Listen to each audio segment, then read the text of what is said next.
Kang aanib kung ayaw mo sa aming umanib. Palagay mo, hindi kami dapat pagtiwalaan. Makinig ka lang. Kasi ang babasahin ko, yung nasa Biblia eh.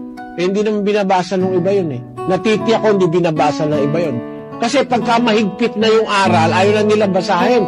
Kasi hindi aanib ang tao sa kanila eh. Eh ako, ano pakialam ko kung ayaw yung umanib? Oh, ayaw bahala. Kung ayaw yung umanib. Pero kung maka-Diyos ka talaga at may takot ka sa Diyos, aanib ka eh. Pero kung ayaw yung umanib, basta ako babasahin ko yung aral ng Diyos. Pag ayaw mong tanggapin, bahala ka sa sarili mo. Wala na akong sagutin. Basahin natin ang 3:18 ng Ezekiel. Pagka aking sinabi sa masama, ikaw ay walang pagsalang mamamatay, at hindi mo pinagpaunahan siya, o nagsasalita ka man upang hikayatin ang masama mula sa kanyang masamang lakad, upang iligtas ang kanyang buhay.